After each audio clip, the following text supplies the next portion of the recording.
your city. Gonna play our guitars and sing you a country song. We'll all be flying higher than a jetliner. And if you want a little bang in your yin-yang, come along. Welcome along to Indiana Sports Beat with Jim Coyle. Hope your day's off to a good start. If not, hope we can get ahead in that direction. Coming to you, of course, from the Golf Club at Eagle Point Studios. Plenty on the docket today. Another great show for you. On the program, Steve Aird, Indiana women's volleyball coach, will join us, talk about their upcoming season. Schedule just released. And Mike Schumann from the Daily Hoosier joined us. We got a lot of basketball recruiting to talk about. The offers continue to fly out of Bloomington. We'll get you caught up on all that. Also, plenty of other action. The United States women's national team, soccer, taking on Spain yesterday. They win 2-1 in a controversial finish. A penalty kick called late in that game that I watched that thing over and over, and I'm like, even though it's for the Americans, I'm glad they got the luck on their side. But I got to tell you, I didn't see a penalty, man. Did not see a penalty there. So not to say they wouldn't have gone on to win, but you hate it. As good as a run that they've been having, you don't want to see it tarnished by anything. Not to say they wouldn't have gone on to beat Spain, but, hey, it was a tight match. But the women continue to roll on. We move on now to the quarterfinals, I believe. Not sure who they play next. We'll pull that up. I'll let Jake pull that up. Who do they play next, Jake? They had the NBA awards last night. We'll talk about that as well. Looking forward to talking to Mike today because there is so much to get caught back up on recruiting-wise. It doesn't stop. College World Series underway last night, Game 1. Michigan Wolverines from the Big Ten looking for their first national championship since 1962. It would be the first national championship in baseball for the Big Ten since 1966 when Ohio State won it. Big Ten had a run in the 60s. Michigan actually won it, I think, in 58, then again in 62. Ohio State won in 66, and the Big Ten team has not even been back to the finals since then. I think Michigan made the College World Series in 84. Indiana made it in 2013. They were one of the final 8 teams standing. That was the best run that the Big Ten had had since Ohio State had won that national championship until now. The Wolverines now one game away from a national title. They beat Vanderbilt handily last night. I think the final was 7-4. But Michigan, Vanderbilt got great pitching, but Michigan's pitcher almost pitched a complete game. As a matter of fact, it was 2 outs remaining when the Michigan skipper relieved their guy, and that was after a play at first base in which he stepped across the baseline of the runner, and nothing happened, but there was, there was a little something. And the manager said, you know what, this is probably a good time to relieve him. But the kid almost pitched a complete game in the World Series for Michigan as their bats were lively. They're one game short, man. And the great thing is there's a kid on that team, I think his name's Jimmy Kerr. His grandfather, his dad also played, I think, on the team in the 80s maybe that made it. But his grandfather was on. Not only was his grandfather on a team in 1962, he was a pitcher. Get this. He pitches the first game of a doubleheader. He tells the manager at the time, hey, you need something in game 2, I can give you something. He pitches game 2, 10 innings. He pitched 10 innings of game 2. That's after he pitched a complete game in the first game of the doubleheader. He pitched 19 innings. It was like 312 pitches. pitchers today, they're on a pitch count. They hit so many pitches and they get lifted. This dude pitched 2 straight games on the same day. Probably had an apple in between. That's crazy. And then his son, or his grandson, rather, Jimmy Kerr, hit a home run last night. That's why I bring it up. I remember when he hit it, they were talking about it. Of course, they're there at the game in Omaha. But how cool is that? Pretty cool. Go Big Ten. I'd like to see it. That would be huge. Now, you talk about big for the Big Ten. That would be big time in giving the conference credibility in baseball. You had 5 teams make it to the tournament this year, which was big. Michigan, one of the last teams to even make it in to the NCAA tournament. They were one of the last 4 in.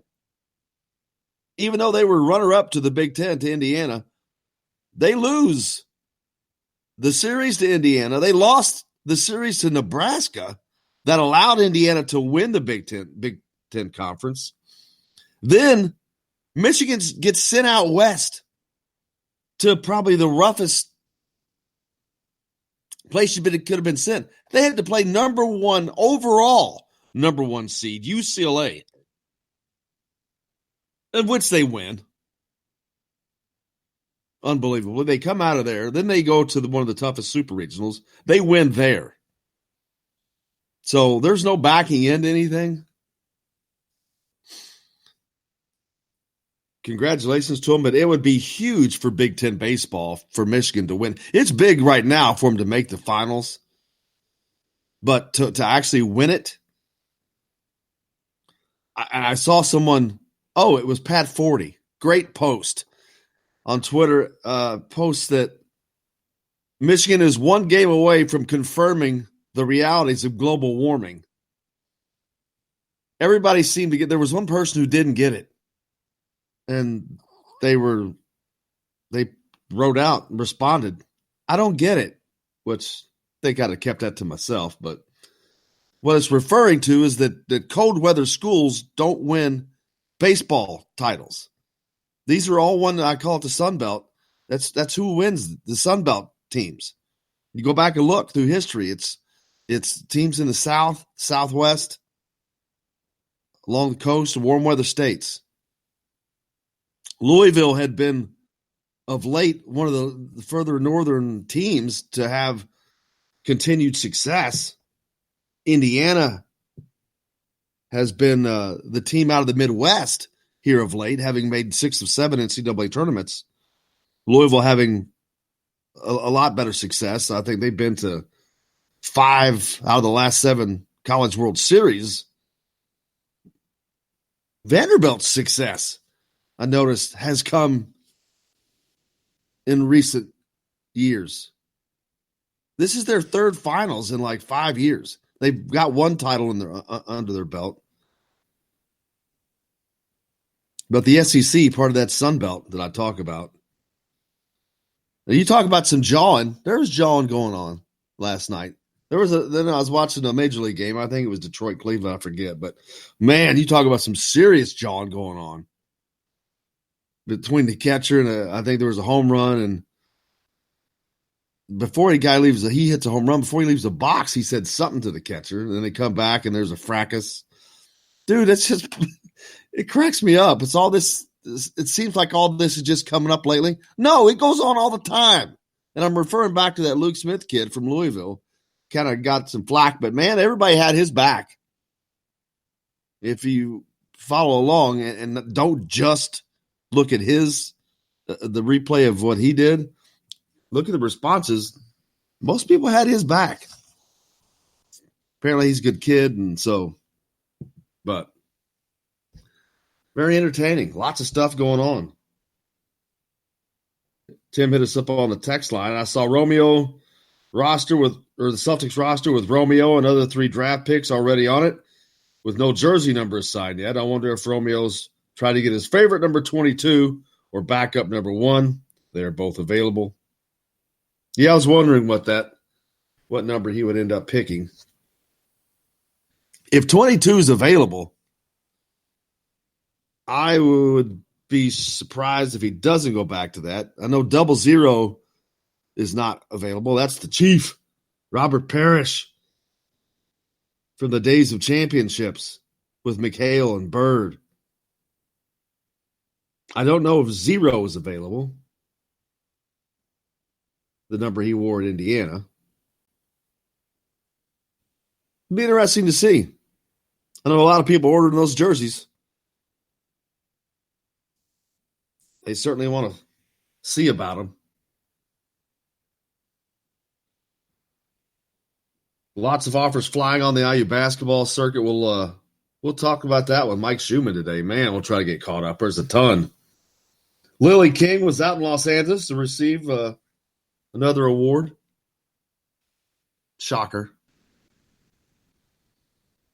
How about the NCAA? We're going to be talking about that. Talk about embarrassing themselves to me. Muppet Mark Emmert. California is about to pass a law that will allow athletes, college athletes, I don't know how far down it goes, but it will allow athletes to benefit financially off of their own likeness, their own name, themselves, for lack of a better explanation. And the NCAA has come down, Mark Emmert more specifically, Muppet Mark Emmert, has said if that law passes, you are probably going to be in danger of being banned from hosting NCAA championships. Oh my, the hypocrisy.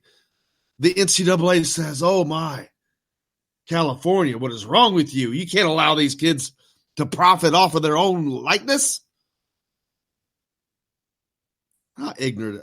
I mean, how ignorant, how much ignorance has to be exhibited by the NCAA before somebody finally does? I think this may be it. I think California may Luke Smith them.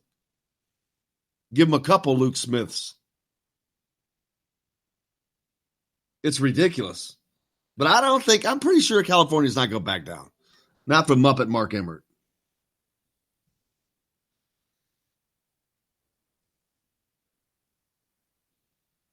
Another quarterback. Talked about that yesterday. We're going to talk about the NCAA in a later segment. Eric Anderson, Indiana announces the Hall of Fame, a new round of Hall of Fame inductees. 6 new inductees coming up later this year. One of those, Big Easy. Eric Anderson, former Hoosier basketball player who passed away, sadly, last year, all too early. But he will posthumously be enshrined into the Indiana University Athletics Hall of Fame. Congratulations to his family. We'll talk about that later in the week as well. Todd Leary on here and talk about that, a former teammate of his. But plenty to get to today, man. Steve Aird, Indiana volleyball coach on the program, talk about the schedule that just got released. Mike Schumann from the Daily Hoosier. We got a lot of basketball recruiting to talk about as the offers continue to fly. You're listening to Indiana Sports Beat here, coming to you from the Golf Club at Eagle Point Studios. Got a reboot of Heath Lander coming up for you next. Back with more right after this.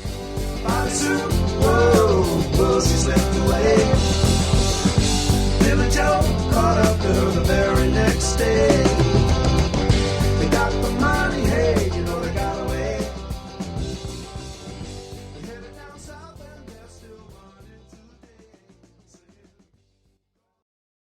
Hello, everybody. Jim Coyle from Indiana Sports Beat. When I'm not covering the Hoosiers, you can find me at Bubba's 33 in Clarksville, located on the northeast corner of I-65 at Veterans Parkway.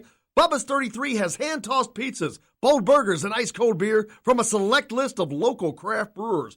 An incredible food selection, all made fresh daily. Whether you're meeting the team for that post-win meal in the family dining area or meeting friends for happy hour to watch the game on one of Bubba's 50 TVs. Bubba's 33 in Clarksville. Pizza, burgers, beer. We all want a winning smile for those championship photos, and that's exactly what you will get at Reynolds Family Dentistry in Sellersburg. Reynolds Family Dentistry has been serving the dental needs of Hoosier families for over 30 years. Let Doctors Roger and Jay Reynolds take care of your family. Just off of I-65 at 809 South Indiana Avenue in Sellersburg. Call 812-246-3368. That's Reynolds Family Dentistry, 812-246-3368.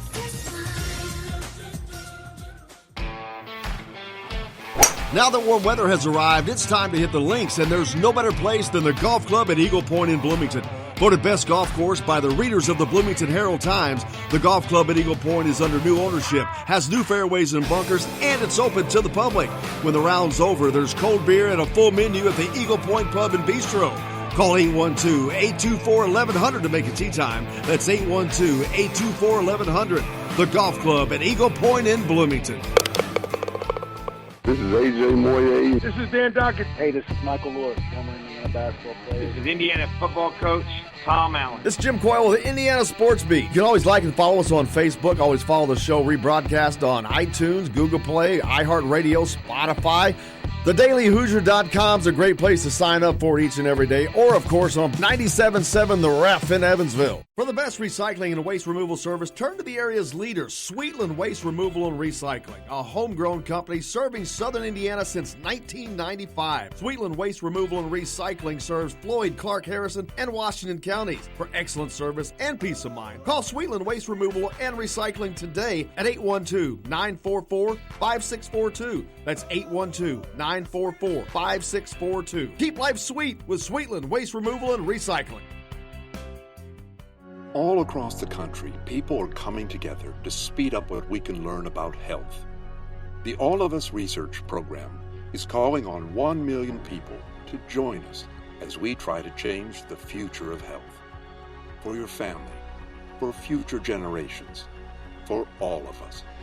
Visit joinallofus.org and find out how you can become 1 in a million. All right, crew, let's get her dug. Honey, want to give me a hand? I'm planting that tree, remember? No matter how large or small your digging project may be, no matter how urban or rural, you must always call 811 before any digging project. 811 is our national one-call number, alerting your local utility companies to come out and mark any lines they have near your dig site. You must call 811 at least 2 to 3 business days before any digging project, so you can avoid hitting our essential buried utilities. This includes natural gas and petroleum pipelines, electric, communication cables, and water and sewer lines. So before you do this or this, make sure you do this. For digging projects big or small, make the call to 811. Brought to you by Common Ground Alliance. This is former Indiana basketball player Brian Evans, and you're listening to Indiana Sports Beat with Jim Coyle.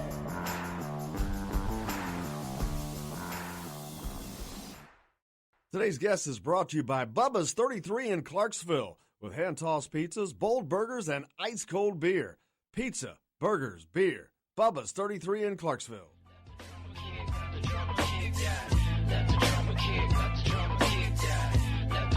Welcome back to Indiana Sports Beat with Jim Coyle, of course, coming to you from the Golf Club at Eagle Point Studios. And we're talking with Christian Lander's father, Keith Lander. Christian, of course, a 5-star recruit out of Evansville, writes, the changes, rule changes with recruiting and whatnot, has changed a lot of scheduling for kids throughout the summer. What's next for Christian? What's he got next coming up this summer?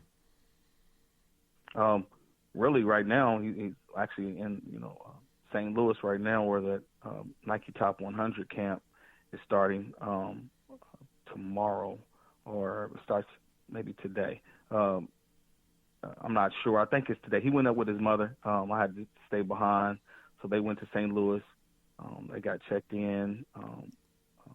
So I think that starts tomorrow or today, maybe. But anyway, he's doing that right now. Then he comes back and he does the IBCA team camp, and then a week after that, we kind of got free right now.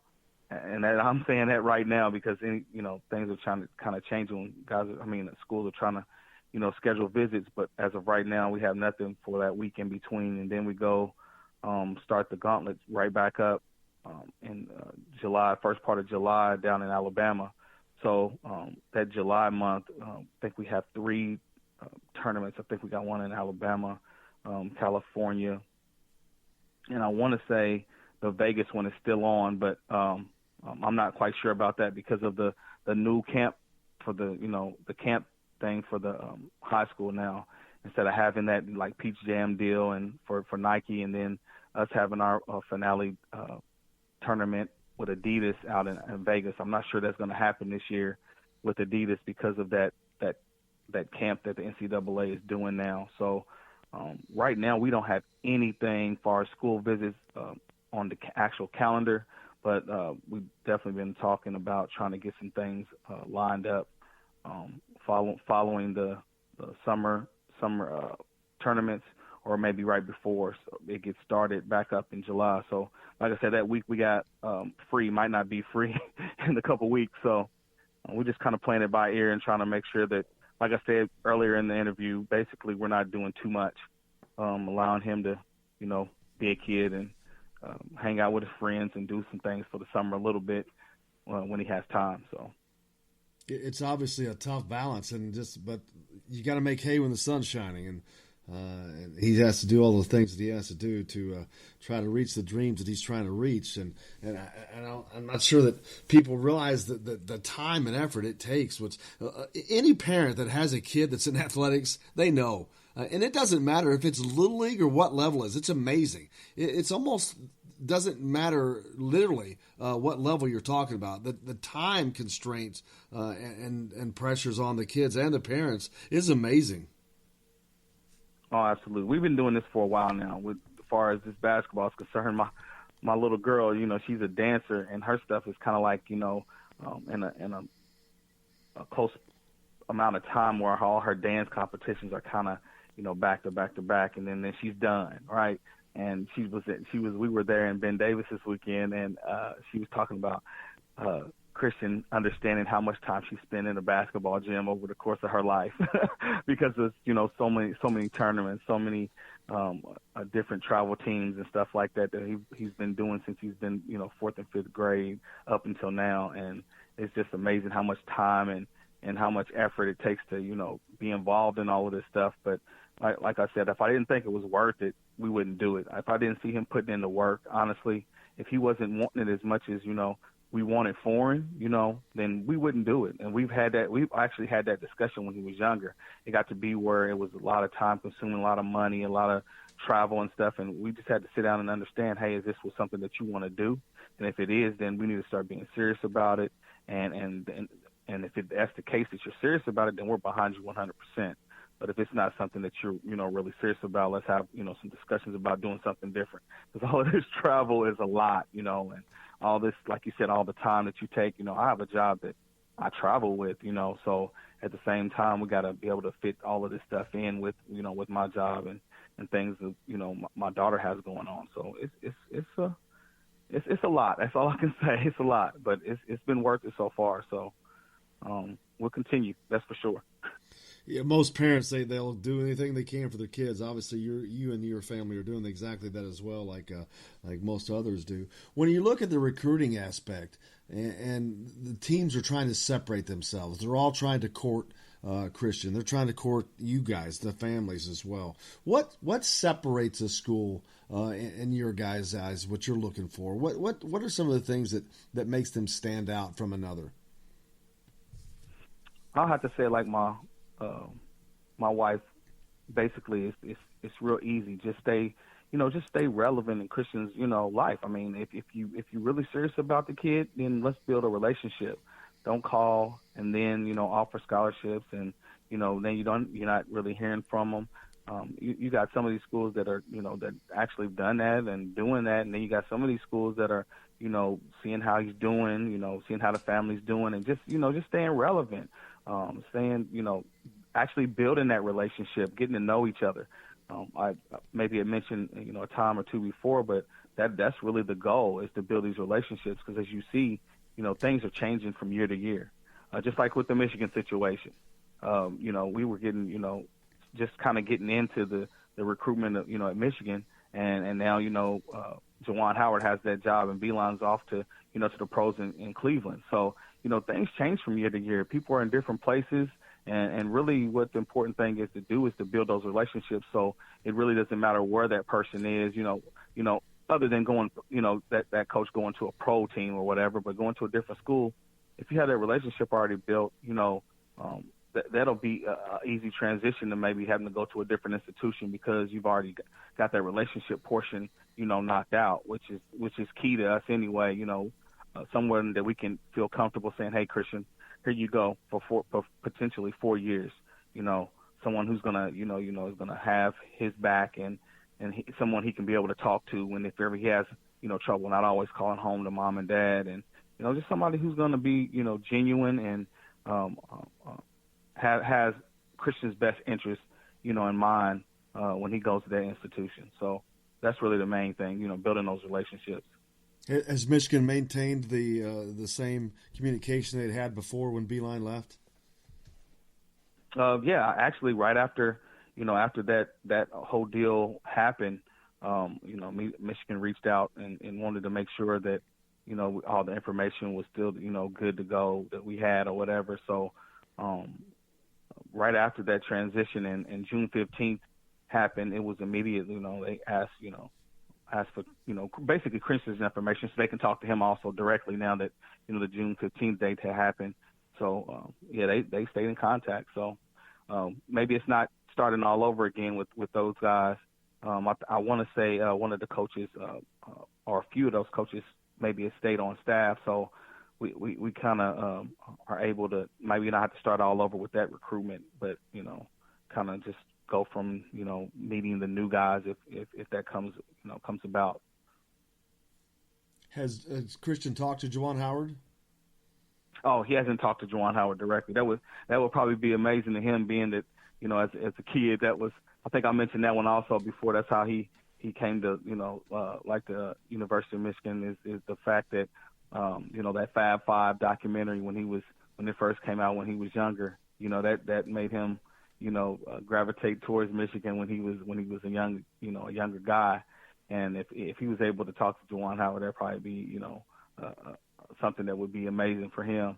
So it would be amazing for me, because honestly, during that Fab Five era, that was when I was playing AAU in the black socks and the black sneakers and the long shorts and stuff. That was my era. So that would be amazing for me to even go there and meet Coach Howard. So, but we haven't had a direct contact from him yet. But like I said, I don't think they would have reached out like that if it wasn't an opportunity for us to go and meet that staff at some point and get to know the rest of those guys, or the new guys or whatever. So we'll see how that goes. But as you said, there's many other schools that are involved now. So we gotta concentrate on who we're actually dealing with now.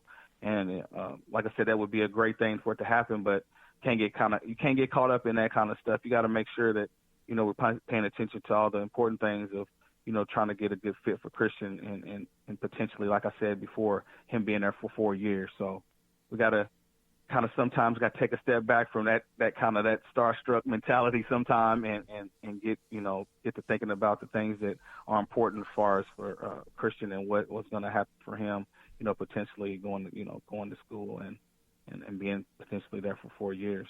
So. How impactful on Christian's recruiting is a coaching change such as that? I mean, you talk about Juwan Howard, you talk about that's an iconic name from the iconic Fab Five, and you've mentioned, obviously Christian is well aware of who they are. How impactful on the recruiting is that?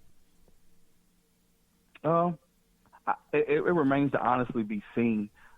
Depends on how this recruitment goes with Michigan. We don't really know. This is very new, to us. So I mean, at the end of the day, he was, at the beginning when Coach Beilein took that Cleveland job, he was kind of disappointed. He was like, man, I done already, started to build a relationship with this guy, and now he's out of there. He's like, I kind of bummed out. But at the end of the day, he knew, he was like, well, at the end of the day, there are a lot of other great schools that are, that are recruiting me. So we got to keep it pushing. I mean, for him to have that mentality and him to have that type of, you can start telling he's starting to mature a lot. And, that's one of the things I'm, proud of, that, he's starting to look at this thing as a young adult instead of just a kid, being recruited. He's starting to really think about some of those things that, me and his mother are thinking about also, some of those important things that we need to, concentrate on. And that's a breath of fresh air because, usually teenage boys, they mature a little bit later than, the girls or whatever, but, he's starting to show some of that maturity and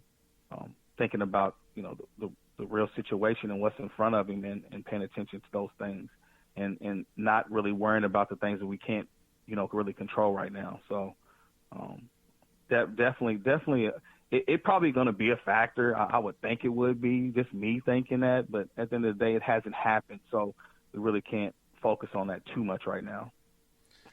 Then you look at the other side of the coin of being an state kid, an Indiana kid. Any pressure to stay in state? Not necessarily at IU, but you got Purdue, other schools. But Indiana obviously recruiting Christian very hard. But what about staying at home and being a kid from Indiana? That's starting to pick up.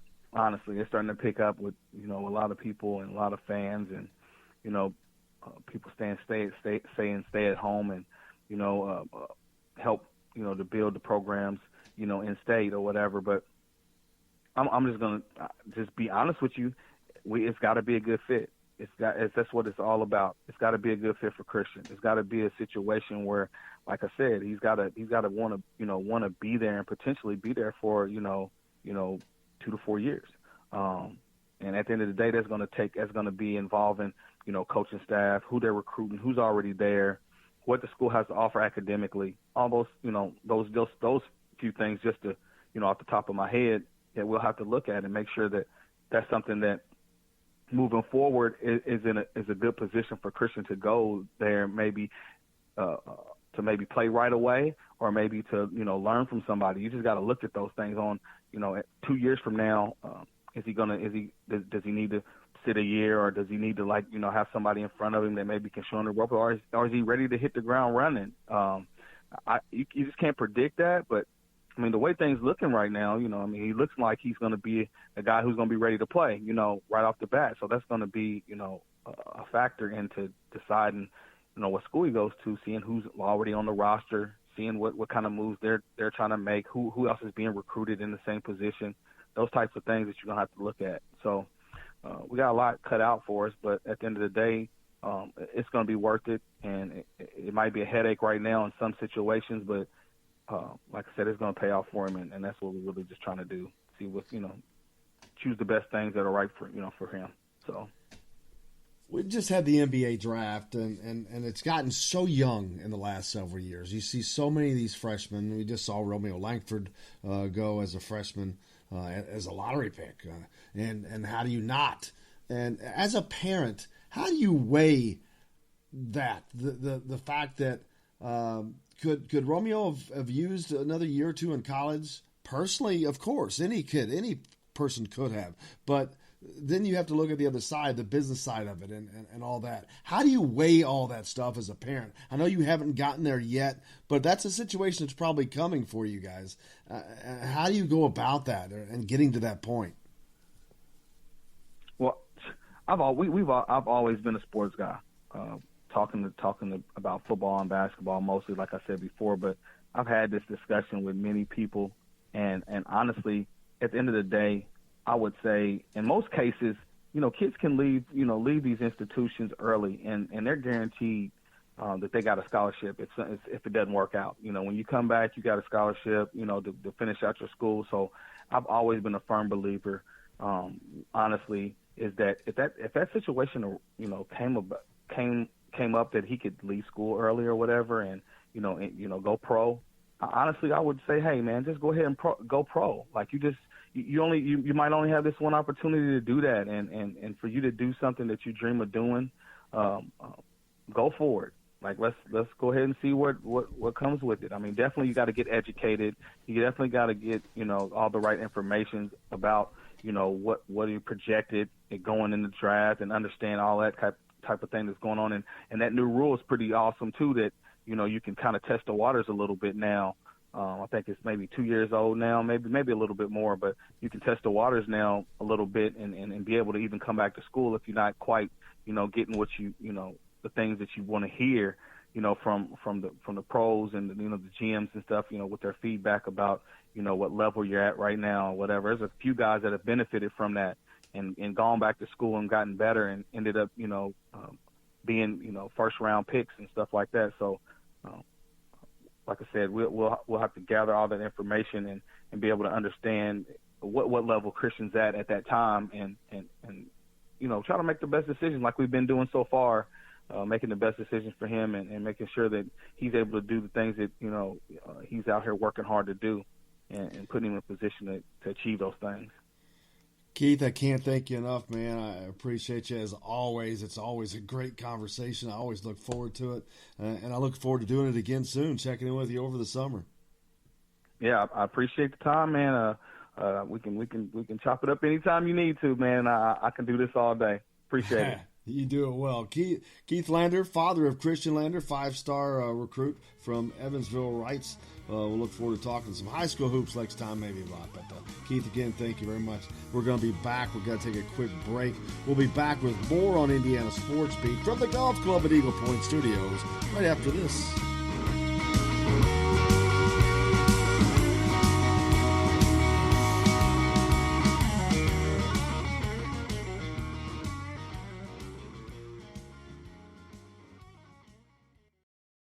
Hello, everybody. Jim Coyle from Indiana Sports Beat. When I'm not covering the Hoosiers, you can find me at Bubba's 33 in Clarksville, located on the northeast corner of I-65 at Veterans Parkway.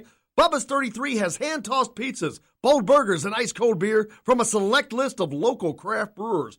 An incredible food selection, all made fresh daily. Whether you're meeting the team for that post-win meal in the family dining area or meeting friends for happy hour to watch the game on one of Bubba's 50 TVs. Bubba's 33 in Clarksville. Pizza, burgers, beer. We all want a winning smile for those championship photos, and that's exactly what you will get at Reynolds Family Dentistry in Sellersburg. Reynolds Family Dentistry has been serving the dental needs of Hoosier families for over 30 years. Let Doctors Roger and Jay Reynolds take care of your family. Just off of I-65 at 809 South Indiana Avenue in Sellersburg. Call 812-246-3368. That's Reynolds Family Dentistry, 812-246-3368.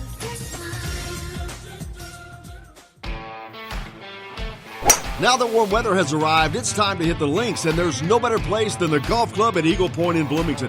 Voted best golf course by the readers of the Bloomington Herald-Times, the Golf Club at Eagle Point is under new ownership, has new fairways and bunkers, and it's open to the public.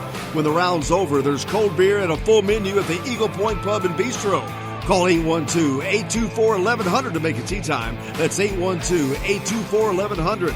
The Golf Club at Eagle Point in Bloomington. This is AJ Moye. This is Dan Duckett. Hey, this is Michael Lord, former Indiana basketball player. This is Indiana football coach Tom Allen. This is Jim Coyle with the Indiana Sports Beat. You can always like and follow us on Facebook. Always follow the show rebroadcast on iTunes, Google Play, iHeartRadio, Spotify. TheDailyHoosier.com is a great place to sign up for each and every day, or, of course, on 97.7 The Ref in Evansville. For the best recycling and waste removal service, turn to the area's leader, Sweetland Waste Removal and Recycling, a homegrown company serving southern Indiana since 1995. Sweetland Waste Removal and Recycling serves Floyd, Clark, Harrison, and Washington counties. For excellent service and peace of mind, call Sweetland Waste Removal and Recycling today at 812-944-5642. That's 812-944-5642. Keep life sweet with Sweetland Waste Removal and Recycling. All across the country, people are coming together to speed up what we can learn about health. The All of Us Research Program is calling on 1 million people to join us as we try to change the future of health. For your family, for future generations, for all of us. Visit joinallofus.org and find out how you can become one in a million. All right, crew, let's get her dug.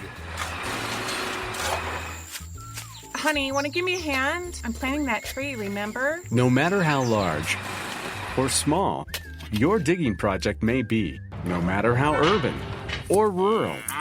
You must always call 811 before any digging project. 811 is our national one-call number, alerting your local utility companies to come out and mark any lines they have near your dig site. You must call 811 at least 2 to 3 business days before any digging project, so you can avoid hitting our essential buried utilities. This includes natural gas and petroleum pipelines, electric, communication cables, and water and sewer lines. So before you do this or this, make sure you do this. For digging projects big or small, make the call to 811. Brought to you by Common Ground Alliance. You're on the line with Jamal Meeks, former Indiana Hoosier, number 23, 1992. And I'm on the beat with Jim Coyle.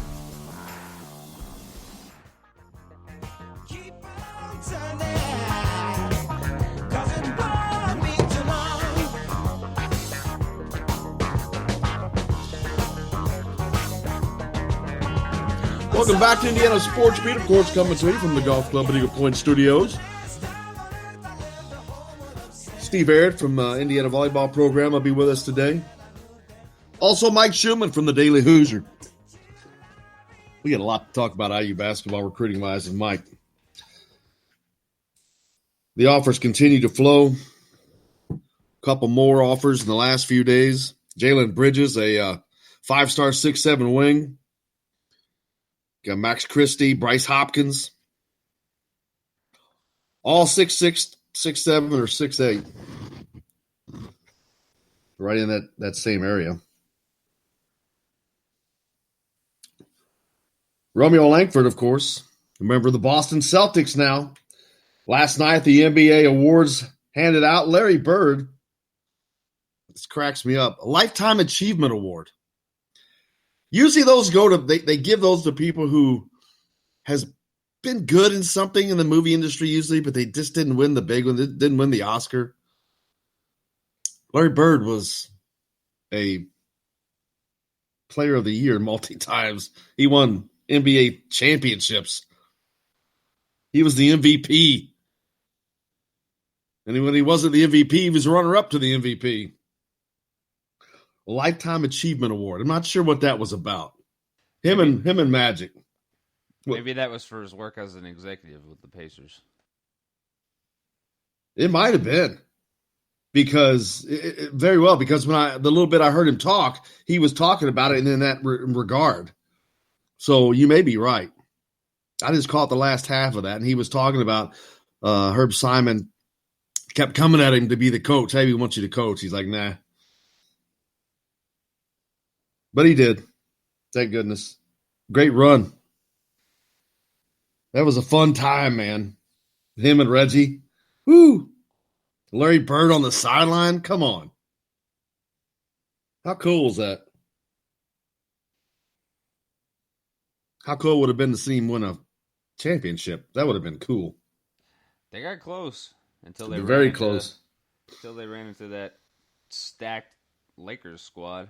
That was back in an era when, like... That's what Larry Bird said. He goes, yeah, unfortunately, we ran into Kobe and Shaq when they were young. That was an era when it was really hard for small market teams to really get more than one superstar. And well, of course. I mean, Indiana's also... They're like what you would call an expansion team of sorts.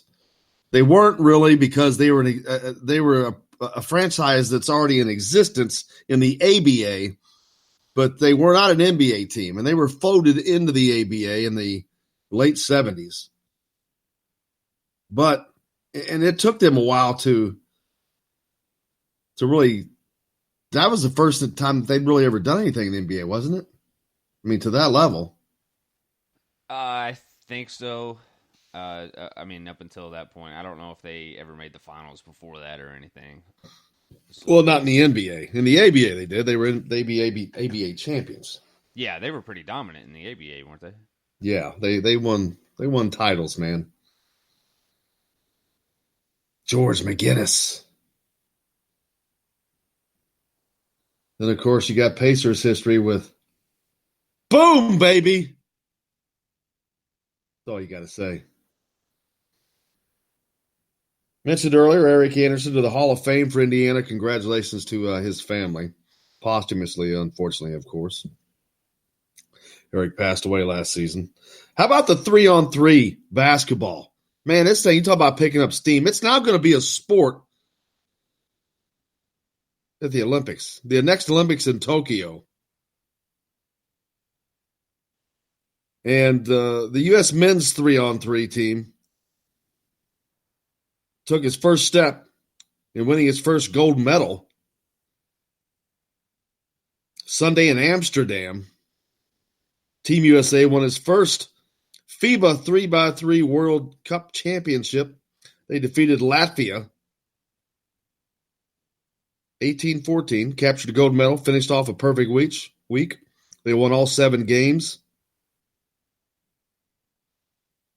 Guys on that team that you probably have not have heard of, other than Robbie Hummel from Purdue, Canyon Barry, Damon Huffman, and Kareem Maddox. So there you go. But there's a lot of 3-on-3, other 3-on-3. I think they're starting a league. Yeah, I was going to say, have you ever watched the Big Three? No. But I think that's what Tim was texting about earlier. Robert Vaden, former Hoosier, played under Mike Davis.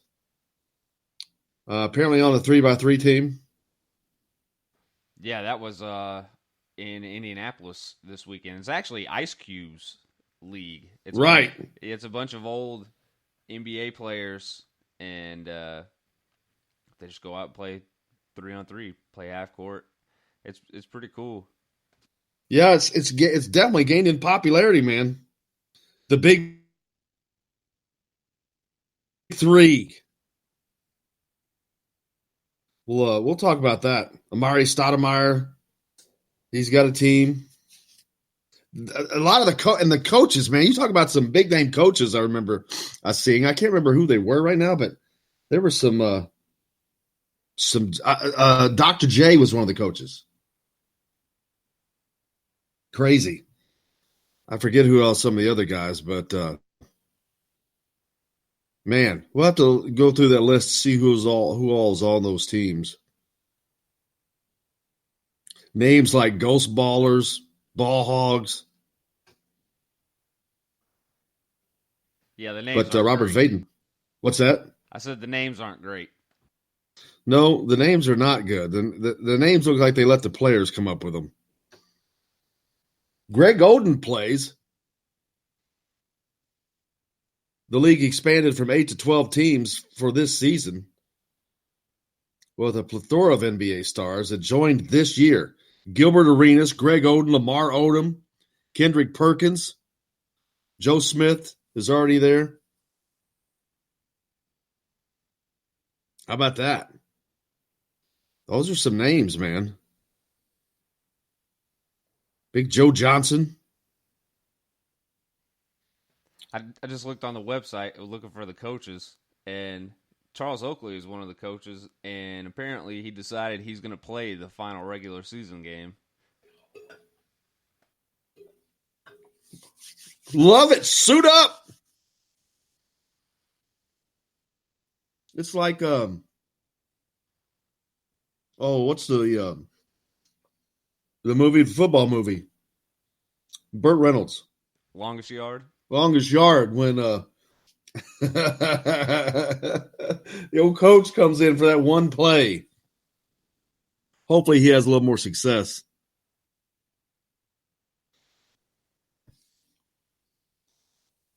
But we'll see about that.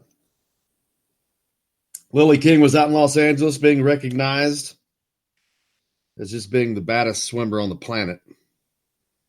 Because that's what she is. The United States women's national team defeated Spain yesterday in a controversial finish, 2-1 victory. Puts them in a quarterfinal game against France on Friday at 3 p.m. In that game, a foul was called inside the box. I think both goals came on penalty kicks. I didn't get this. I missed the stupid game. I was so mad, but The second one, I saw a replay, and I'm like, whew, and I wasn't the only one. Not much there, man. That was a gift for the Americans on that particular goal, at least. College World Series in action, of course. Michigan from the Big Ten, one game away from the Big Ten's first national championship in baseball since 1966. Unbelievable. Michigan's got a pair of titles already under the belt from 58 and 62. Can they bring the Big Ten a national championship? That would be huge for the conference in baseball. You talk about giving a shot of credibility to a league, especially when the team that wins didn't win the regular season, didn't win the tournament title. But they're going to win the national championship. How about that? If they win one more game, that is. Brian Bowen. Remember him, of course.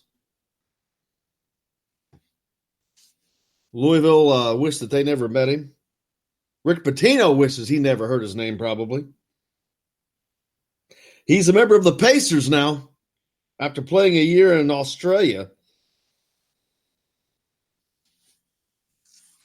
He looking to be, hopefully, can latch on with the Indiana Pacers as he signs a contract with them. It's been a very interesting story for that kid. Played at La Lemure in Indiana, of course. We'll hear from Romeo in the next segment as well, as he is introduced his introductory press conference in Boston. Saw a lot of pictures of him yesterday out and about with the other three members of that incoming class. They're already bringing them in and getting them indoctrinated into the community.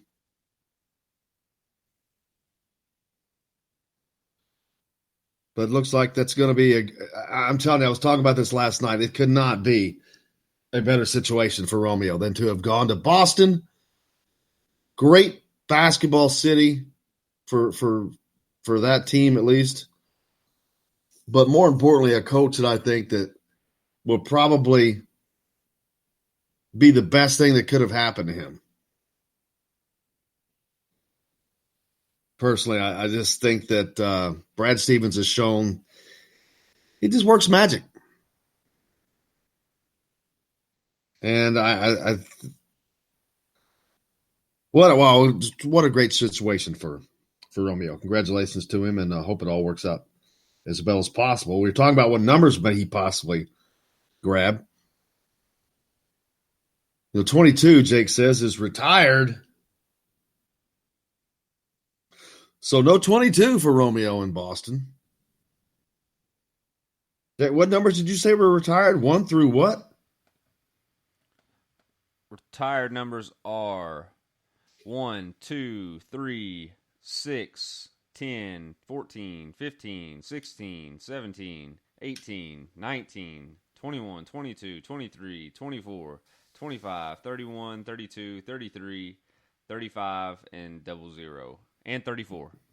Man, I have to go with 75 or Joe Green. Mean Joe Green or somebody like that. Not a lot of options left, but that's a historic franchise with over 17 NBA titles, Jake. 17 of them. Proud of you. You got it. That's a lot of banners, a lot of numbers. It's a lot of time, a lot of players, a lot of history. Man, I can shut my eyes and see a picture of a smoke-filled old Boston garden back in the day. What an opportunity. What an opportunity to play in that historic the venue's not historic now because they've got a different Boston Garden, but the historic franchise nonetheless. Hey, we've got a lot coming up on the show today. We're gonna have a conversation with Steve Aird, Indiana's volleyball coach. They just released their new schedule. Mike Schumann from the Daily Hoosier. He's going to join us. We got a lot to talk about as far as Indiana basketball recruiting, man. A lot more offers have gone out. Jalen Bridges, Bryce Hopkins, Max Christie here in the last couple of days. Talk about this NCAA thing with California. California passing a law, or about to pass a law, that will allow athletes to profit off of their own likeness. NCAA says, no, we don't think so. Yeah, we'll see about that. But stay with us. We got lots more coming up from the Golf Club at Eagle Point Studios. It's Indiana Sports Beat with Jim Coyle back right after this. Thing I want to do the most, I'm unable to do. Unhappy am I with all the powers I possess. I'm scared, get a key to my happiness. Hello, everybody. Jim Coyle from Indiana Sports Beat. When I'm not covering the Hoosiers, you can find me at Bubba's 33 in Clarksville, located on the northeast corner of I-65 at Veterans Parkway. Bubba's 33 has hand-tossed pizzas, bold burgers, and ice-cold beer from a select list of local craft brewers. An incredible food selection, all made fresh daily. Whether you're meeting the team for that post-win meal in the family dining area or meeting friends for happy hour to watch the game on one of Bubba's 50 TVs. Bubba's 33 in Clarksville. Pizza, burgers, beer. We all want a winning smile for those championship photos, and that's exactly what you will get at Reynolds Family Dentistry in Sellersburg. Reynolds Family Dentistry has been serving the dental needs of Hoosier families for over 30 years. Let Doctors Roger and Jay Reynolds take care of your family. Just off of I-65 at 809 South Indiana Avenue in Sellersburg. Call 812-246-3368. That's Reynolds Family Dentistry, 812-246-3368.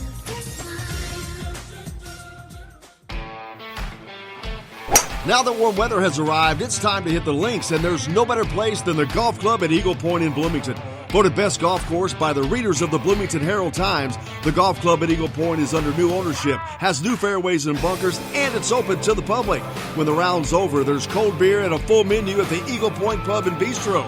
Call 812-824-1100 to make a tee time. That's 812-824-1100. The Golf Club at Eagle Point in Bloomington. This is AJ Moye. This is Dan Dockett. Hey, this is Michael Lord, former Indiana basketball player. This is Indiana football coach Tom Allen. This is Jim Coyle with the Indiana Sports Beat. You can always like and follow us on Facebook. Always follow the show rebroadcast on iTunes, Google Play, iHeartRadio, Spotify. TheDailyHoosier.com is a great place to sign up for each and every day. Or, of course, on 97.7 The Ref in Evansville. For the best recycling and waste removal service, turn to the area's leader, Sweetland Waste Removal and Recycling, a homegrown company serving southern Indiana since 1995. Sweetland Waste Removal and Recycling serves Floyd, Clark, Harrison, and Washington counties. For excellent service and peace of mind, call Sweetland Waste Removal and Recycling today at 812-944-5642. That's 812-944-5642. Keep life sweet with Sweetland Waste Removal and Recycling. All across the country, people are coming together to speed up what we can learn about health. The All of Us Research Program is calling on 1 million people to join us as we try to change the future of health. For your family, for future generations, for all of us. Visit joinallofus.org and find out how you can become 1 in a million. All right, crew, let's get her dug.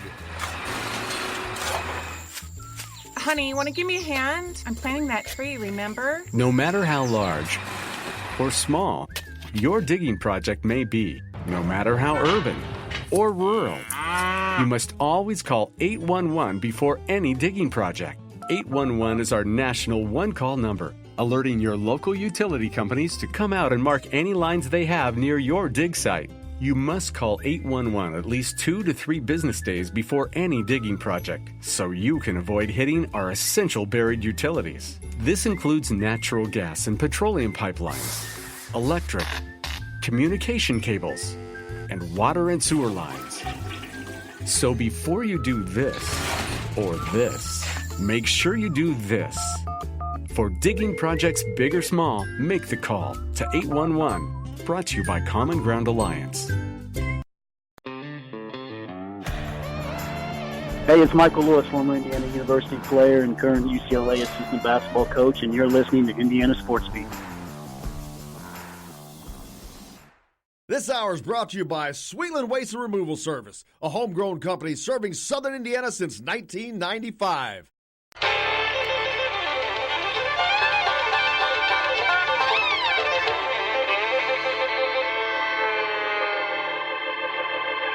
Well, we're coming to your city. Gonna play our guitars and sing you a country song. We'll all be flying higher than a jetliner. And if you want a little bang in your yin yang, come along. Well, we blew. Welcome along to Indiana Sports Beat, coming to you, of course, from the Golf Club Video Point Studios. Jim Coyle with you as always. Jake at the wheel, keeping things on the track. Lots to talk about today. Steve Aaron from Indiana's volleyball program on the show. Mike Schumann from the Daily Hoosier will join us as well. Lots to talk about Indiana basketball recruiting. A lot of offers have been flying. We'll try to catch up. It's like a scorecard. United States women's national team defeats Spain in a controversial 2-1 finish yesterday. Allows them to move on to the quarterfinals where they'll take on France in a Friday match, 3 o'clock. Yesterday's game, both goals coming off penalty kicks. The second of which, very suspect, to say the least. A fortunate call for the American team. NBA awards were last night. Larry Bird received a Lifetime Achievement Award for lead actor in a drama. Kidding. Just a weird award for a guy who's won everything. Of course, he's achieved a ton, but I would have thought that those awards were what that was for, but it was just kind of funny. Brian Bowen, the saga of Brian Bowen, who played Lala Muir, was the impetus for Louisville's downfall. Rick Pitino, rumored offers to the Bowen family. He's going to be a Pacer.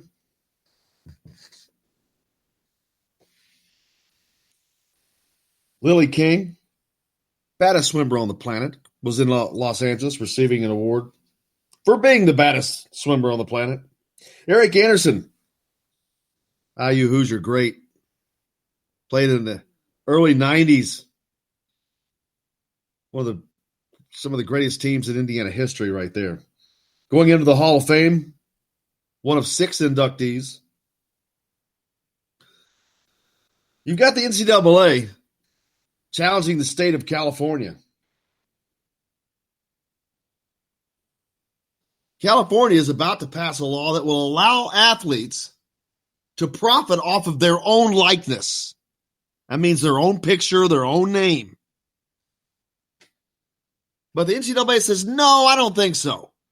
We're not going to let anybody else get their grubby little fingers on our money. We've got to control this because they know what's best for everybody. Muppet Mark Emmert knows exactly what is best for everybody because they've proven how great of a job they do. What kind of an optics look is that going to have? They're threatening a ban. If they pass that law, they're threatening Muppet Mark Emmert is threatening a ban on California hosting NCAA championships. I don't see it happening personally. I think California is going to give Muppet Mark Emmert a Luke Smith. And a Luke Smith is the Louisville pitcher who was caught on social media the other day. And if you didn't see it, well, you need to go find it because I shouldn't have to explain that one to you. But California is going to give Muppet Mark a Luke Smith, a couple of them, I think. A couple of FUs. Because I don't think that they're going to let Muppet Mark tell them what to do. Like a lot of people, I think they're sick and tired of the hypocrisy of the NCAA, of the ridiculousness of Muppet Mark Emmert and the NCAA. But the hypocrisy just knows no end with them. They're an organization that has a coach at LSU who they can't keep suspended because he's making strong-ass offers to recruits. The NCAA has a member in Kansas who, while in the middle of an FBI investigation into corruption involving their school, signs a brand new, fat, multi-million-dollar contract with the very organization, Adidas, that's in the middle of all that stuff. That's the NCAA. That's what the NCAA is running. Yeah, they're going to step in and tell California what they can and can't make law. Yeah, good luck with that. Romeo Langford introduced as one of the newest members of the Boston Celtics after being the 14th pick in the first round of the NBA draft. Let's hear what Romeo has to say.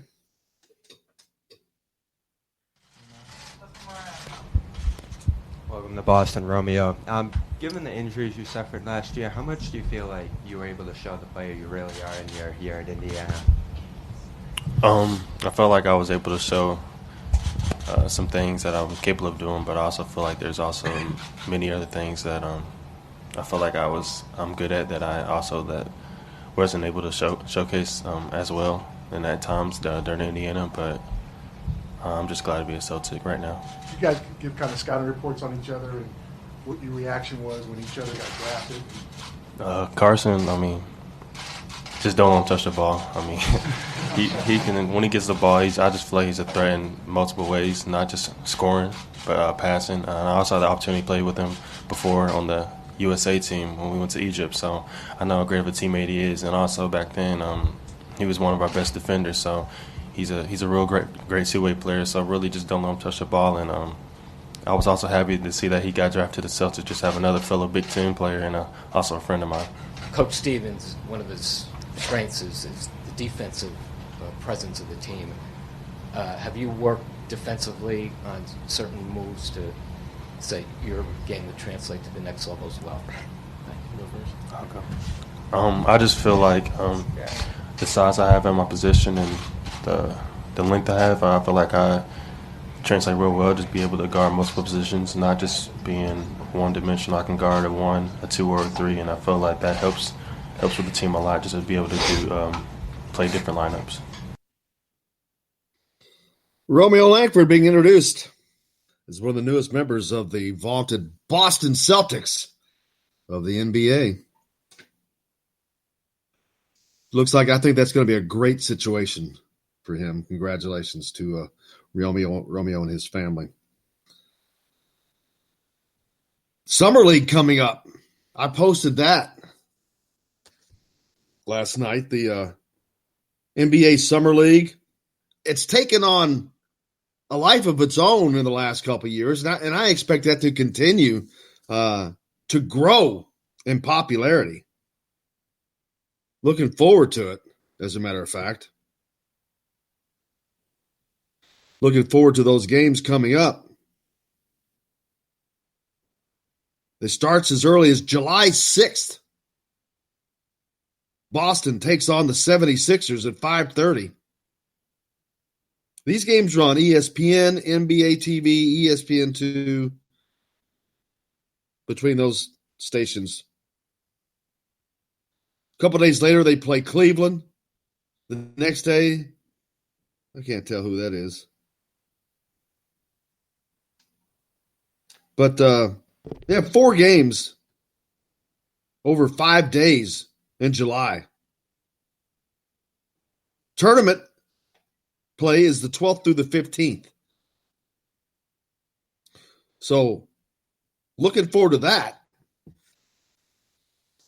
July is going to be busy. The Summer League, the NBA Summer League gets over on July 15th. Then Big Ten football media days are July 16th through the 19th. It's just going to keep on rolling, folks. This train doesn't stop. It slows down. But you better jump on. It doesn't stop. We'll be coming to you from Chicago for Big Ten football media days. Indiana with a football. Lots of recruits. We'll talk about that tomorrow with Matt Weaver from Peegs.com. But the recruiting hasn't stopped on that side either as they continue to receive commitments. Recruiting continuing to go well for Tom Allen and that staff. Man, looking forward. There's just a lot of positives to look forward to. A lot of things to look forward to.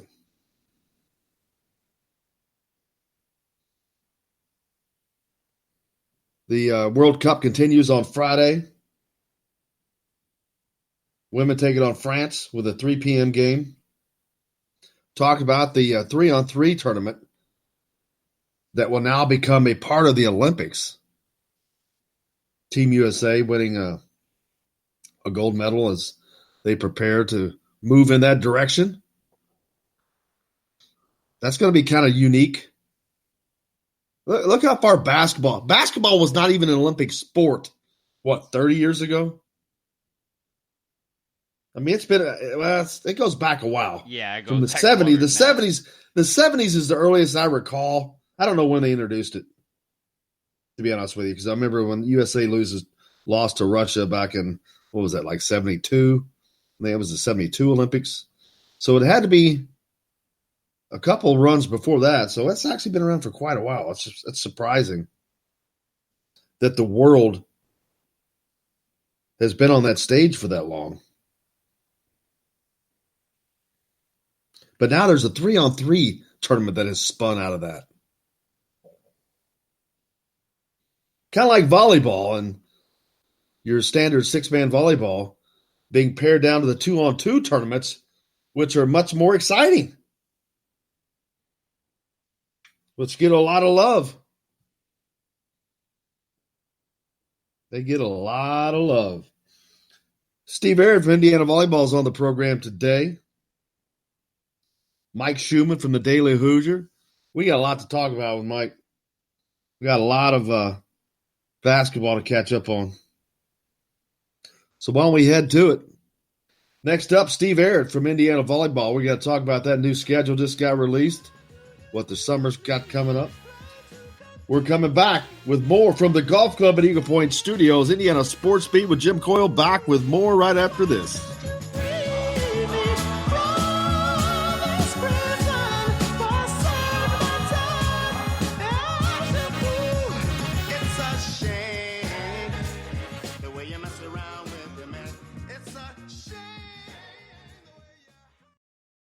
Hello, everybody. Jim Coyle from Indiana Sports Beat. When I'm not covering the Hoosiers, you can find me at Bubba's 33 in Clarksville, located on the northeast corner of I-65 at Veterans Parkway. Bubba's 33 has hand-tossed pizzas, bold burgers, and ice-cold beer from a select list of local craft brewers. An incredible food selection, all made fresh daily. Whether you're meeting the team for that post-win meal in the family dining area or meeting friends for happy hour to watch the game on one of Bubba's 50 TVs. Bubba's 33 in Clarksville. Pizza, burgers, beer. We all want a winning smile for those championship photos, and that's exactly what you will get at Reynolds Family Dentistry in Sellersburg. Reynolds Family Dentistry has been serving the dental needs of Hoosier families for over 30 years. Let Doctors Roger and Jay Reynolds take care of your family. Just off of I-65 at 809 South Indiana Avenue in Sellersburg. Call 812-246-3368. That's Reynolds Family Dentistry, 812-246-3368.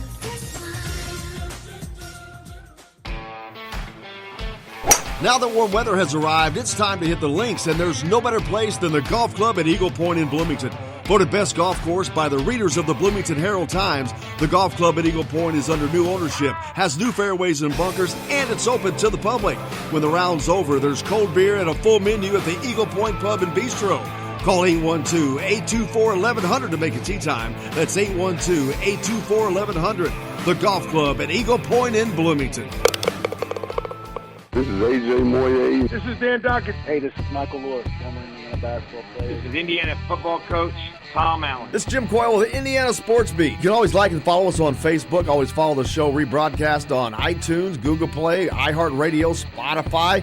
TheDailyHoosier.com is a great place to sign up for each and every day, or, of course, on 97.7 The Ref in Evansville. For the best recycling and waste removal service, turn to the area's leader, Sweetland Waste Removal and Recycling, a homegrown company serving southern Indiana since 1995. Sweetland Waste Removal and Recycling serves Floyd, Clark, Harrison, and Washington counties. For excellent service and peace of mind, call Sweetland Waste Removal and Recycling today at 812-944-5642. That's 812-944-5642. Keep life sweet with Sweetland Waste Removal and Recycling. All across the country, people are coming together to speed up what we can learn about health. The All of Us Research Program is calling on 1 million people to join us as we try to change the future of health. For your family, for future generations, for all of us. Visit joinallofus.org and find out how you can become 1 in a million. All right, crew, let's get her dug. Honey, want to give me a hand? I'm planting that tree, remember? No matter how large or small your digging project may be, no matter how urban or rural, you must always call 811 before any digging project. 811 is our national one-call number, alerting your local utility companies to come out and mark any lines they have near your dig site. You must call 811 at least 2 to 3 business days before any digging project, so you can avoid hitting our essential buried utilities. This includes natural gas and petroleum pipelines, electric, communication cables, and water and sewer lines. So before you do this or this, make sure you do this. For digging projects big or small, make the call to 811. Brought to you by Common Ground Alliance. This is former Indiana basketball player Brian Evans, and you're listening to Indiana Sports Beat with Jim Coyle.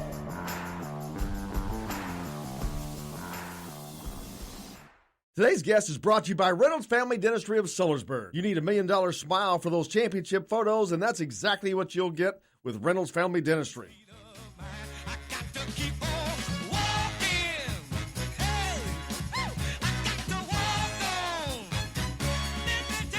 Welcome back to Indiana Sports Beat with Jim Coyle, of course, coming to you from the Golf Club at Eagle Point Studios, and now fortunate to be joined with Indiana's volleyball coach, Steve Aird. Coach, how are you, man?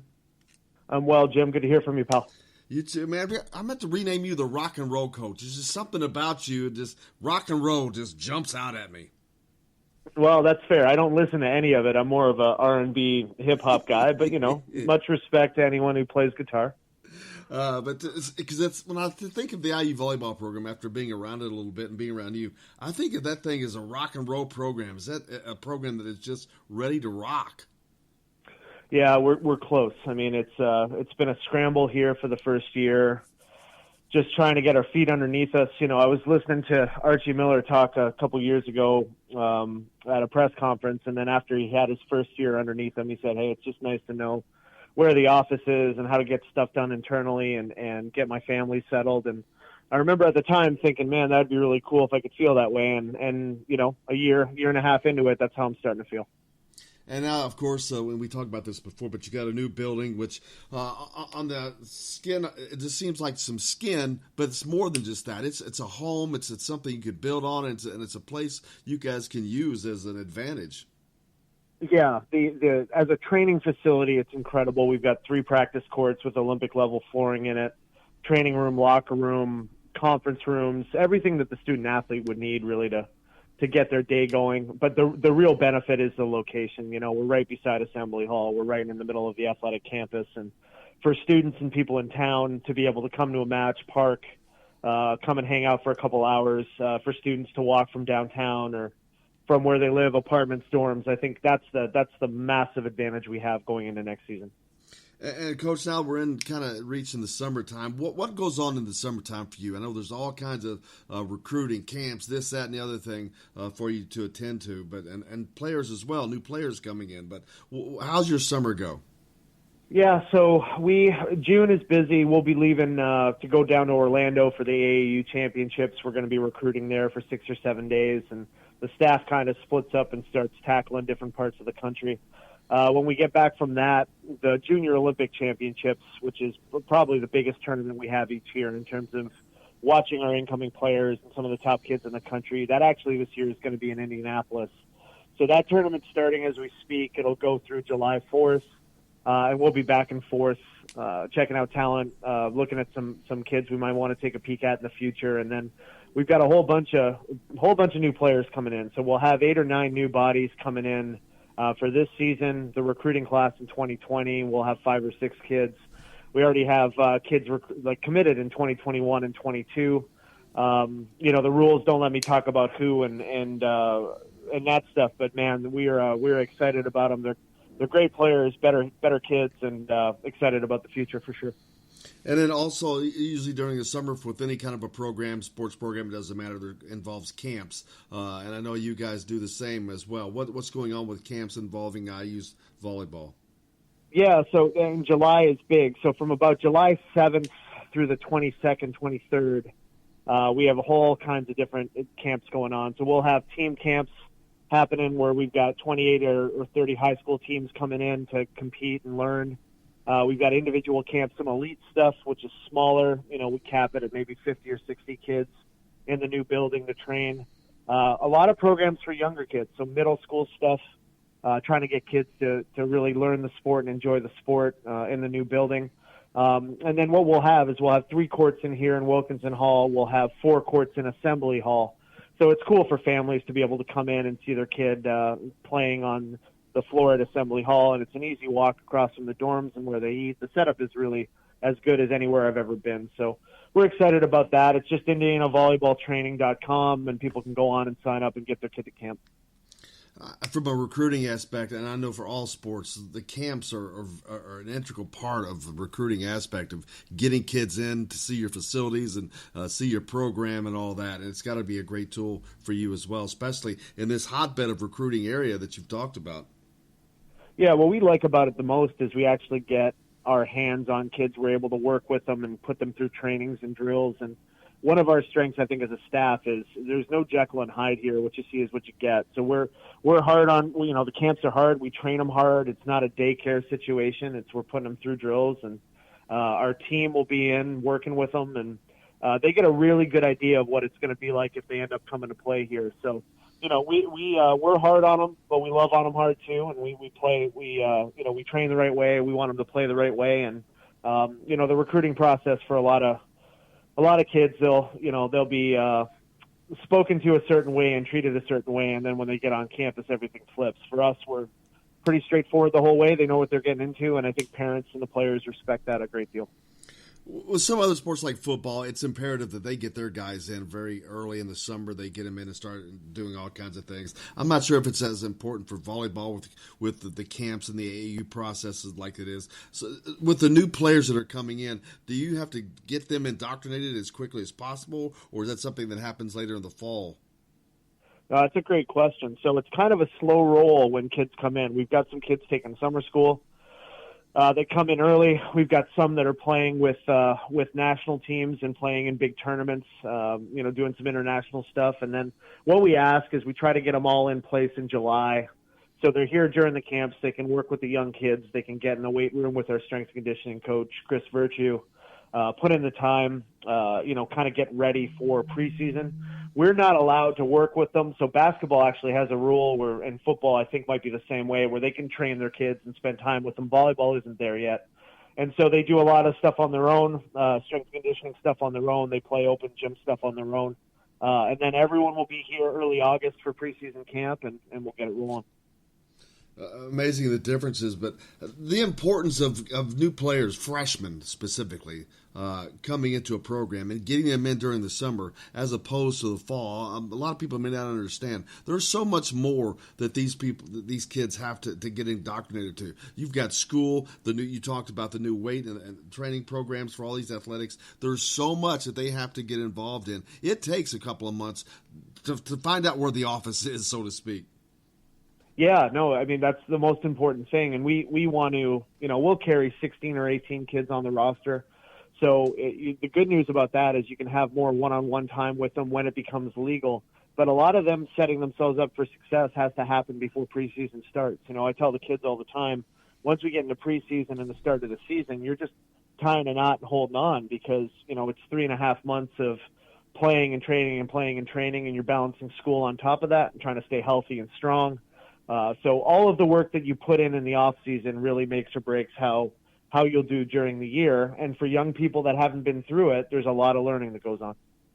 The schedule just came out. You've got to be happy with that. Looking forward to the next season. Yeah, and it's hard. I mean, the one thing I will tell you for people who might have followed this program over the last decade or so, this will be the most difficult schedule that IU's had maybe ever. We're playing a lot of really, really good teams that are tournament teams. And traditionally, Indiana, before we arrived, had played a fairly soft schedule and trying to win a whole bunch of matches and then gone into the Big Ten and tried to do their best. I think the best way to get good is to get good. So I don't want to dodge people, if that means the record's a little bit tougher early. We got to get to the point where the program expects to beat great teams and is searching out playing really good teams. And, we got to get good, Jim. That's the answer. So I'm not going to babysit it and say, well, we'll just hope to squeak through certain things. Listen, if we have any intention of being relevant, we have to kind of rip the Band-Aids off and say, let's go and play the best. We're going to Kentucky. They could be a Final Four team playing them. We're playing Oklahoma and Oregon State and Yale at home, and all of them are excellent. So, yeah, there's going to be some great volleyball at our new arena, but we're playing some teams that it's going to take our a full commitment from us to be ready to go and play the right way to have success. How important is it to have great support from the school when you have schools like Oklahoma State or Oregon State, rather, Oklahoma coming in for those matches? That can be, not big implications when it comes to the end of the year, but absolutely of getting Indiana onto the map to where you want them to be as far as a program. Yeah, the good news is since we've been here, I mean, Fred Glass, the athletic department, our people here have been very, very transparent. I think they understand what women's volleyball is in the Big Ten. I think they understand where it is nationally. When you look at the Big Ten network, it's the single biggest Olympic sport outside of basketball and football that's being watched. And, there's over 500,000 kids playing prep. It's growing like a weed, and they want it to be relevant. So we have to put on marquee matches. We've got to play some big names. We anticipate selling out the arena every night. I think that's going to be something that we're all going to be really proud to do. And we're going to play some incredible teams, and the level of volleyball and the entertainment value for people will be really, really high. We're excited. I know that all games are important and just as important as the next, but some kind of stick out on the calendar sometimes. What are some of the games coming up next year on that schedule that you see that kind of pop a little bit for you? Well, that second weekend tournament, I think, when we have Oklahoma and Oregon State and Yale, and all three of those teams are teams that are looking to advance again to the NCAA tournament. And I think coming to Indiana, I think they recognize that we're one of those teams that was right on the bubble. We're returning a bunch of veteran kids and bringing in some good talent. So that'll be a really high-level tournament. Big Ten opener is against Illinois at home. I mean, they were in national semifinal last year in the Final Four. Excellent program. We'll have Nebraska roll through and Penn State roll through and some of the traditional powers. On the road, our very first Big Ten match, we open in Minnesota, and they'll be dropping the banner because they won the Big Ten last year. So we have every Big Ten match is real, and you don't outcoach people, and everyone's got talent. It's just kind of what it is.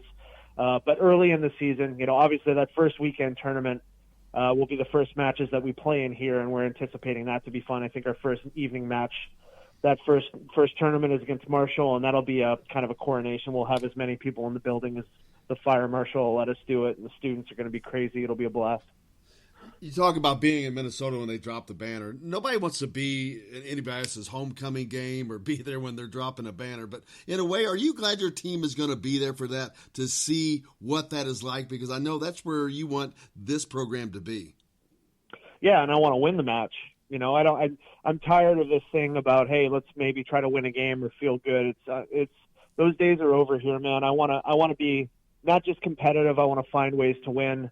You know, we inherited a team that was 1-19, and we barely missed the tournament last year. I'm still mad about that. I figure if I had done a little bit of a better job or found a way, we could have snuck in. But, you know, the goal is competition. The goal is winning. The goal isn't to concede because other teams have great tradition or better players or more of a history. It's, listen, let's get on the plane. Let's go there. Let's battle like crazy and find a way to win. And if you do, great, and if you don't, it's the same thing, man. Get on the plane again, get to the next city, and try to reload it.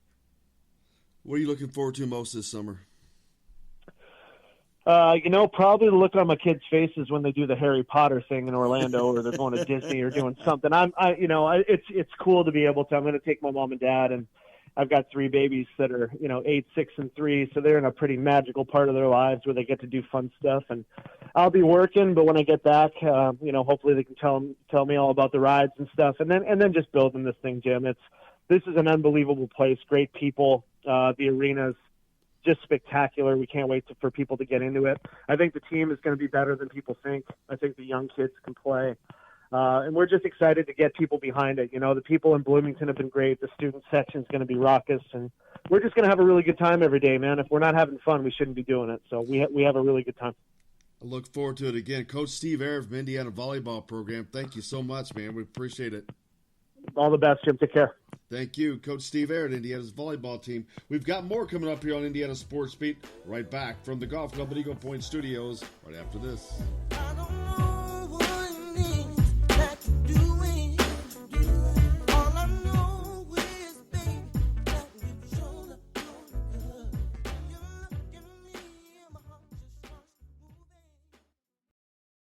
Hello, everybody. Jim Coyle from Indiana Sports Beat. When I'm not covering the Hoosiers, you can find me at Bubba's 33 in Clarksville, located on the northeast corner of I-65 at Veterans Parkway. Bubba's 33 has hand-tossed pizzas, bold burgers, and ice-cold beer from a select list of local craft brewers. An incredible food selection, all made fresh daily. Whether you're meeting the team for that post-win meal in the family dining area or meeting friends for happy hour to watch the game on one of Bubba's 50 TVs. Bubba's 33 in Clarksville. Pizza, burgers, beer. We all want a winning smile for those championship photos, and that's exactly what you will get at Reynolds Family Dentistry in Sellersburg. Reynolds Family Dentistry has been serving the dental needs of Hoosier families for over 30 years. Let Doctors Roger and Jay Reynolds take care of your family. Just off of I-65 at 809 South Indiana Avenue in Sellersburg. Call 812-246-3368. That's Reynolds Family Dentistry, 812-246-3368.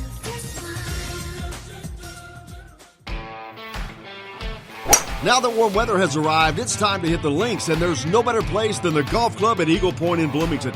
Voted best golf course by the readers of the Bloomington Herald-Times, the Golf Club at Eagle Point is under new ownership, has new fairways and bunkers, and it's open to the public. When the round's over, there's cold beer and a full menu at the Eagle Point Pub and Bistro. Call 812-824-1100 to make a tee time. That's 812-824-1100. The Golf Club at Eagle Point in Bloomington. This is AJ Moye. This is Dan Dockett. Hey, this is Michael Lord, former Indiana basketball player. This is Indiana football coach Tom Allen. This is Jim Coyle with the Indiana Sports Beat. You can always like and follow us on Facebook. Always follow the show rebroadcast on iTunes, Google Play, iHeartRadio, Spotify. TheDailyHoosier.com is a great place to sign up for each and every day, or, of course, on 97.7 The Ref in Evansville. For the best recycling and waste removal service, turn to the area's leader, Sweetland Waste Removal and Recycling, a homegrown company serving southern Indiana since 1995. Sweetland Waste Removal and Recycling serves Floyd, Clark, Harrison, and Washington counties. For excellent service and peace of mind, call Sweetland Waste Removal and Recycling today at 812-944-5642. That's 812-944-5642. Keep life sweet with Sweetland Waste Removal and Recycling. All across the country, people are coming together to speed up what we can learn about health. The All of Us Research Program is calling on 1 million people to join us as we try to change the future of health. For your family, for future generations, for all of us. Visit joinallofus.org and find out how you can become one in a million. All right, crew, let's get her dug. Honey, want to give me a hand? I'm planting that tree, remember? No matter how large or small your digging project may be, no matter how urban or rural, you must always call 811 before any digging project. 811 is our national one-call number, alerting your local utility companies to come out and mark any lines they have near your dig site. You must call 811 at least 2 to 3 business days before any digging project, so you can avoid hitting our essential buried utilities. This includes natural gas and petroleum pipelines, electric, communication cables, and water and sewer lines. So before you do this or this, make sure you do this. For digging projects big or small, make the call to 811. Brought to you by Common Ground Alliance. You're on the line with Jamal Meeks, former Indiana Hoosier, number 23, 1992. And I'm on the beat with Jim Coyle. Today's guest is brought to you by Bubba's 33 in Clarksville, with hand-tossed pizzas, bold burgers, and ice-cold beer. Pizza, burgers, beer. Bubba's 33 in Clarksville.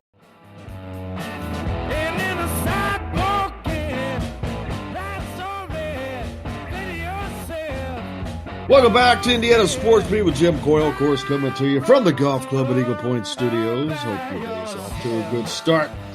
Now we're going to cap it off. Mike Schumann from the Daily Hoosier joins us now. Michael, how's it going? Doing great, Jim. How are you? Good, man. A lot to talk about. Let's see. Since the last time we spoke, Romeo Langford's now a member of the Boston Celtics. That's a pretty good deal for him, and I cannot imagine a better landing spot than going to play under Brad Stevens. Yeah. I think Boston wants to turn their whole team into Indiana guys, right? I think with heading in that direction. I mean, you've got Gordon Hayward, and they also pick up Carson Edwards on that team. So you've got a Butler guy coaching an IU and a Purdue guy and another Butler guy. So Notre Dame's kind of slacking here. Yeah, I guess they want to go back to the Larry Bird days. That worked out pretty well for him. So why not try to relive the glory days there? But yeah, no, I agree. I thought it was a good landing spot. I mean, obviously Boston is a tough town from a fan and media perspective, but the good news for Romeo is that he got a little bit of a taste of that, spending a year in Bloomington. There are some similarities with Boston, kind of having a bunch of banners hanging in their rafters and having a rabid fan base with high expectations and high hopes.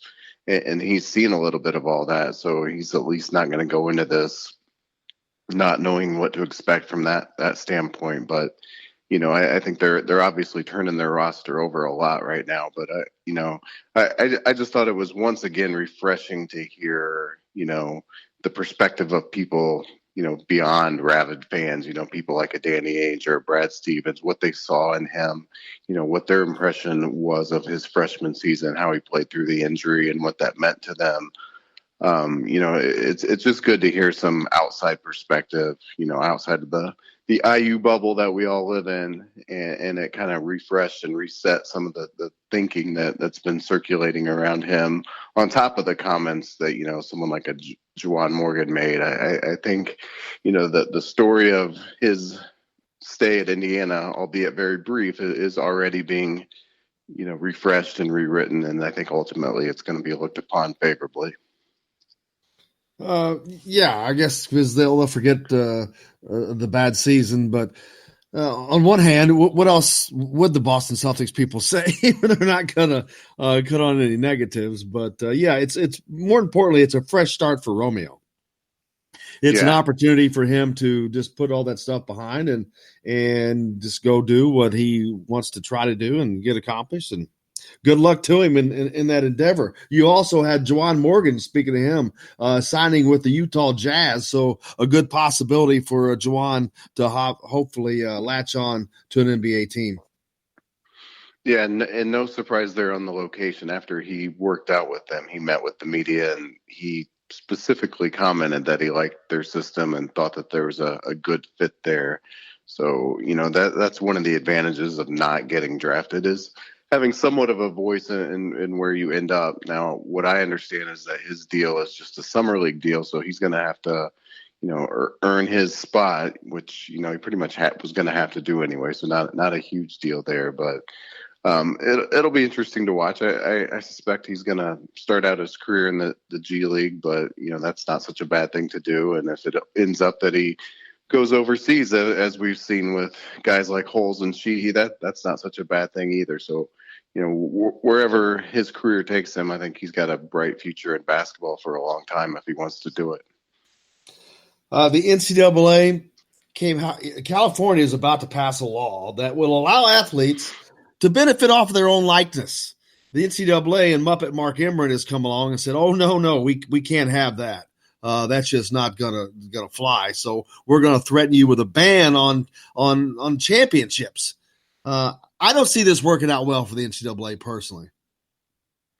Yeah, well, it seems like once this sort of thing starts to gain a little bit of traction and somebody makes a move, like it sounds like the state of California has, it seems like it goes in that direction ultimately. But you see it with all kinds of different things outside the realm of sports. And so, yeah, I think ultimately the NCAA is going to have to rethink this. The thing that always puzzles me about it is, how do you handle this kind of stuff for, players in the other sports that aren't so high profile? I mean, maybe it's not a big deal for benefiting off your likeness, because technically anybody could do that. But isn't the NCAA working on something along these lines already? As far as allowing players to benefit, I know it's been one of those things that's like on the table. I don't know how far along they are with it, but the pace that they move, it's not something that I would have expected to have happen like this year or anything. But I agree. I feel like it has been mentioned, and I think they have bigger problems, bigger fish to fry than worrying about what California is going to be doing. They need to get their own organization under wraps. Right. Yeah. It's they're a favorite, kind of whipping boy. And in most cases it's, it's deserved. The one place I always kind of lose alignment with people criticizing the NCAA, and I'm curious how you feel about this, the whole notion of paying players. I mean, benefiting from the likeness is one thing. Benefiting from, things like jersey sales, things like that. I understand that because it's specific to the player. But when you talk about actually just out and out paying players on top of all the benefits that they are already receive, that's where I get a little bit sideways with the conventional wisdom, because I feel like, then you're talking about, okay, what about the sports that don't actually turn a profit? Are we paying them too, or how are we deciding who we're paying, and where does that all ultimately go? Absolutely. Mike Joker text in, Mike, do you think Romeo can explain to Carson the pressure of playing under the banners and for a rabid fan base? I don't think he has to explain much to Carson Edwards after the year he had. This is not a year for that argument, I assure you. Yeah, I get the joke by Joker there, no pun intended. But yeah, I think Carson's going to go into things just fine as well. I don't know if people heard their press conference yesterday, but it was interesting because they took turns talking about, how they game plan for each other. So it was a little bit of inside baseball there on the IU Purdue matchups, and they were both very complimentary of each other. Basically, Romeo Langford said that, the game plan with Edwards was, you can't let him have the ball, which made perfect sense to me, as you saw in the NCAA tournament. Once he gets it, he's within range wherever he is. And I thought Indiana did a really good job, especially in the second game, of keeping the ball out of his hands and forcing him into very bad shots when he took them. But, that's probably just more of him being a streaky shooter than anything. And then Edwards had mentioned that, the game plan with Langford was to, double team him and get a lot of pressure on him, and similarly just, try to get the ball in somebody else's hands. So that they were the centerpieces of the game plans in those two meetings last year, as you would have expected. Recruiting going full tilt right now. Last weekend up at Ben Davis High School in Indianapolis, the IBC, Indiana Basketball Coaches Association Top 100 camp was on. You were there, I believe, checking out that play. A lot of the same guys that we'd seen at Archie's camps, but a lot more there at Ben Davis. Yeah, I mean, literally the top 100 players in the state of Indiana, at least as evaluated by the coaches in the state. It was an interesting event. I know that there was a lot of chatter about it, a lot of negative chatter about the format of the event, because it was basically, okay, we take the top 100 kids in the state, we just cram them all in a room, divide them up into teams, and essentially just play pickup basketball after they spend an hour, doing various kinds of just basic basketball drills that almost just looked like a practice, like 3-on-2 drills and things like that. But at the end of the day, where I came out on it, just from an overall perspective, is that you still learn something about, players, and especially, at least from my perspective, the kind of players I think Indiana should be recruiting are, players that play with an edge to them, have a little bit of nastiness to them, which I think's been missing from the roster. And when you throw kids into that format where it's not really serious, they're not playing on a team that they, know the guys, and, they could just kind of loaf through it. The kids that you see really, playing with an edge and playing really hard, stand out to me. And, the one guy that I saw do that was Trey Galloway. There was a lot of guys that did it, but Galloway really stood out to me. I mean, he was really engaged, really playing hard defense, really just aggressive throughout the time that he was on the court. And that to me said something. I've seen him play before and seen him play that way, but to even do it in that kind of format when maybe it wasn't, on a team that he's used to, I thought stood out. I think there were other guys that stood out to me as well, not necessarily from that vantage point, but just from a basketball skills standpoint. There's a kid that, if you haven't heard of him, people are going to start hearing about out of Gary, Indiana. His name's Jalen Washington. He's class of 22, so just an incoming sophomore, but he's going to be, one of those guys that, not a Romeo type deal, just because he's probably, he's from Gary, and it just doesn't, generate the same kind of following statewide because it's so far up on the northwest corner there. But he's going to be that level of talent, I think, ultimately, like a top 10 national type of guy. He's 6'9" right now as an incoming sophomore, can already, play the post, can already handle the ball, shoot from 3-point range. He's not fully matured into his body as you would expect yet, but he's got all the skills and all the attributes that you would look for. And I think he's going to be a highly coveted recruit. He's already been offered by IU and Purdue, and he's going to end up being offered by all the Blue Buds, would be my guess on that. And he looks to fit that part. A lot of offers been flying around here of late. A lot of them previously had been a lot of in-state kids, but you just mentioned one there. You got Bryce Hopkins, Max Christie, Jalen Bridges, all getting offers here lately. All in that same 6'6", 6'5", 6'7", 6'8" wing range. Yeah, I had the exact same reaction. I think, I don't know how many of those type of players it is in a row here, at least 4 or 5 that, exactly that, 6'6", 6'7", versatile, can handle the ball, probably have played some, ball in the paint just because of their size at a high school level. But it's probably more than anything, it's just, that because those are the type of players that are kind of the epitome of where the game is going, just that versatility that, sometimes people don't like this word because of prior coaching staffs, but the positionless concept of basketball, it's clearly is where basketball is headed. And so that's probably part of it. I think another big part of it is just, the length on the pack line defense is very critical, when you're kind of not giving up threes, but, having threes be kind of the last resort for an offense. You want length to close out on the shooters on the perimeter. So I think Archie Miller's focusing on those type of players. I did have somebody in the comments on my article yesterday on one of the recruits say, you know, did these offers suggest that maybe there's something going on with Jerome Hunter down the road that's going to be bad news? And I have not heard anything like that. So I don't know. You know, I don't think that's the case. It's reasonable to speculate and ask that from a fan perspective, but I want to make it clear that I've not heard anything along those lines.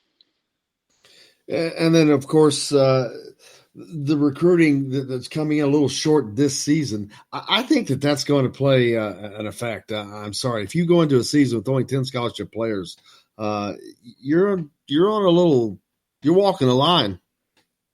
Yeah, and I guess speaking of Hunter, I guess he'd be the 11th if he's available. But, ordinarily I wouldn't be too concerned about it. But coming off a year like last year when 7 guys were at various points out with injuries, it's a very major concern. At least it makes you stop and think, how bad things could get. But if the team stays reasonably healthy, it's probably not that big a deal. The thing that probably concerns me the most is in the backcourt.